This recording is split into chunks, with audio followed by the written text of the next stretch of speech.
Ang aking kwentong babasahin ay may pinamagatang Asul na Araw.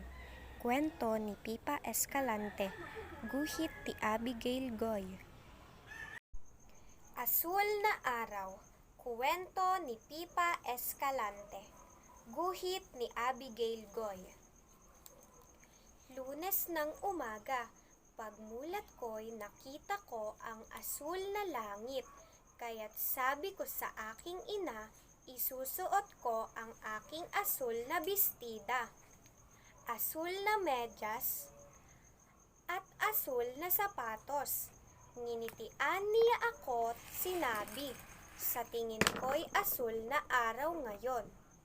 Sa eskwelahan ng araw na iyon, binuksan ko ang aking asul na baunan at kinain ang asul na tinapay na may palamang itlog.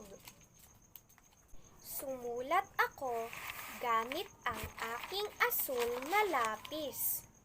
Sa aking pag-uwi, nakita ko ang isang asul na bisikleta, 5 asul na bubong at 3 asul na balot ng candy.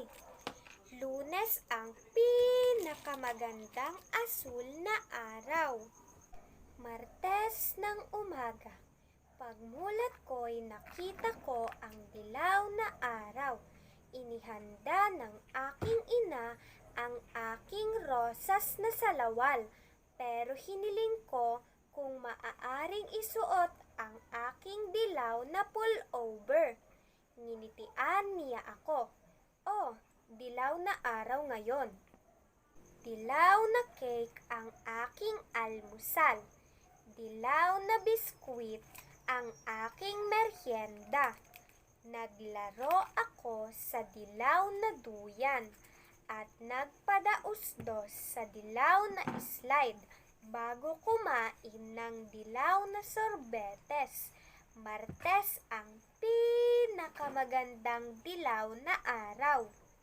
Miyerkules ng umaga, pagmulat ko'y nakita ko ang aking pulang lampara. Itinanong ng aking ina kung gusto kong isuot ang aking pulang pang-itaas. "Opo, katerno ng aking pulang medyas," ang sabi ko sa kanya. Nginitian niya ako, "Sa tingin ko'y pulang araw ngayon," sabi niya. Habang papunta sa eskwelahan, nabilang ko ang 2 pulang skateboard.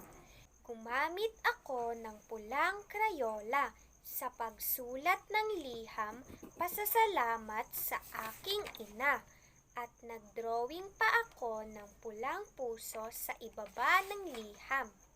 Sumakay ako sa aking pulang bisikleta at 10 beses na nagpabalik-balik at nagpaikot-ikot sa kalye. Miyerkules ang pinakamagandang pulang araw. Huwebes ng umaga, pagmulat ko'y nakita ko ang kahel na bola ng aking kapatid, kaya't sinabi ko sa aking ina na kung maaari isusuot ko ang aking kahel na sombrero at ang aking kahel na bestida. Nginitian niya ako, ngayon ay kahel na araw." Gumawa ako ng kalabasa gamit ang kahel na bapel.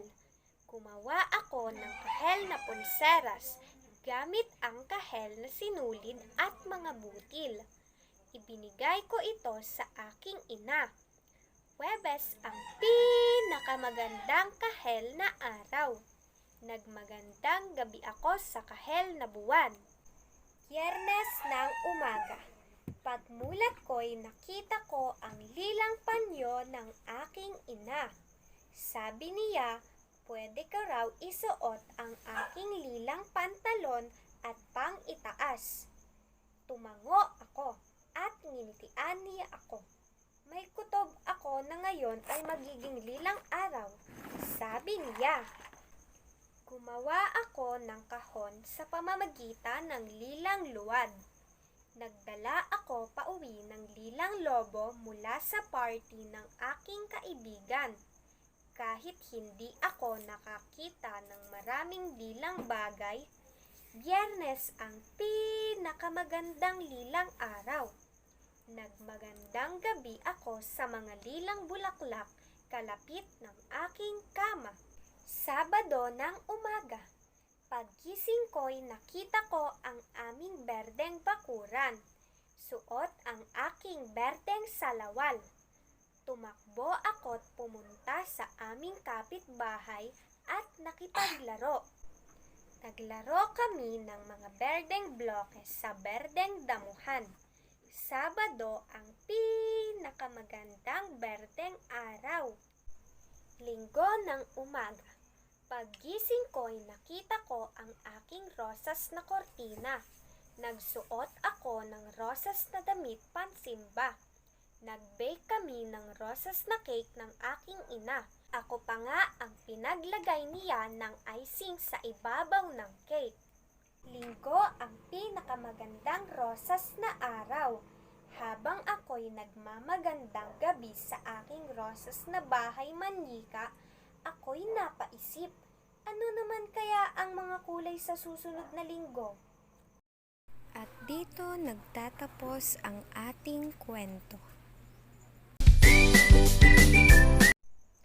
Mayroon akong tanong sa iyo. Opo. Ano ang pamagat ng kwento? Asol na araw. Sino ang sumulat ng kwento? Si Pipa Escalante. Sino ang gumuhit sa kwento? Si Abigail Goy. Sino ang pangunahing tauhan sa kwento? Ako at si Inay. Ano ang natutuhan mo sa kwentong narinig? May iba't ibang kulay sa loob ng mga araw sa isang linggo. Ano ang mga kulay na binanggit sa kwento? Asol, pula, lila, dilaw,